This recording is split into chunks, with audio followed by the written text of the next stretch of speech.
Yo mga kasiklat, welcome back sa aking channel. For today's video tayo ay magluluto ng pork caldereta din sa aming lugar sa Batangas. Pero hindi ko naman sinasabi sa buong Batangas, din lang sa aming lugar. Kasi siyempre, ang mga Batanggenyo rin naman may iba't ibang klaseng diskate sa pagluluto ng mga kaldereta at iba rin naman magluto sa ibang lugar. So, nga lang di na lang sa aming lugar ay gana rin nga ho. So, inuuna mo namin muna, nagmamarinate ho muna kami ng baboy, nilalagyan muna namin yan ng ketchup, konting toyo, asukal, pickles, bago natin isasangkot siya. Kasi yung iba naman ay digay yan na. Sasangkot siya bago ilalagay na ang baboy. Pero dito, minamarinate ho muna namin ng mga 10 to 20 minutes bago ito isangkot siya maya-maya. At tapos ito ay estimated lang ay 20 kilos. Kasi bali isang buong baboy ang aming tinatay. Siyempre pinagparty-party lang ho.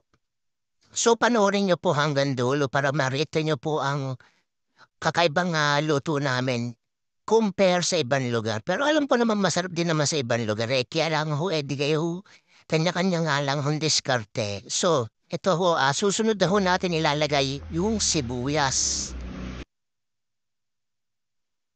Ito mas maraming sibuyas mas masarap.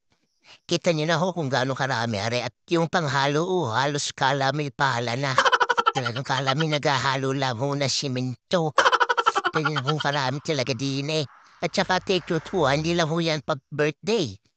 Minsan kahit simpleng okasyon lang, pag basta may pera ang gaganap, talagang minsan ganito rin katay baboy. Tapos naglagay na nga tayo dyan ng mantika at ng margarine. Pwede na rin butter pero usual margarine po ang aming ginagamit. Tapos yan, add na tayo ng bawang.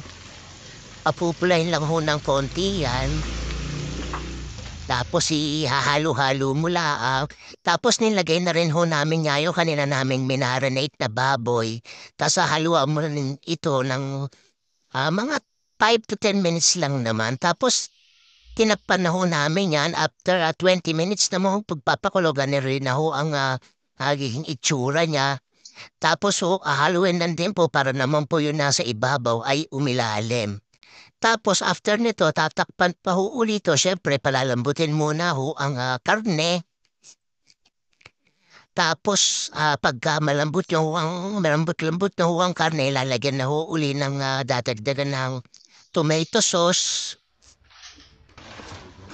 Siyempre, halo-halo ng kaunti.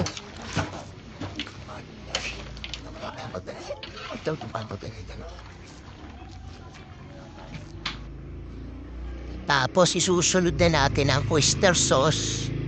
Kasi nga di ba, tinimplahan na natin noong una. Kaya ito mga pangdagdag na lang ng pampalasa re.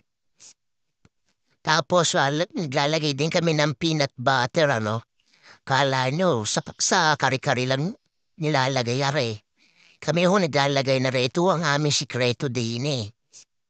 Ang peanut butter. Tapos syempre, paikot-ikutin muli yan sa kawali nang maging pantay nga ang pagluluto ng karne. Siyempre para pare-parehas malambot. Hindi naman yung iba matigas, yung iba malambot. Kaya alaga talaga rin sa halo. At saka pagka ganirehong karami take note po, huwag na kayo maglalagay ng tubig at kusa na magtutubigan. So yun, after 20 minutes pa, nilagay na natin ang liver spread, tapos konting bell pepper. At yan okay na yan. Pakukula nalauli natin yan ng mga 10 minutes na lang. Kasi nga malambot na yan ang karne. At ito na ang aming pork caldereta. Kasarap na rin. Mamamatay kasi inggit goods. So yun lang at maraming salamat sa inyong panonood. Kainan na tayo. Bye-bye!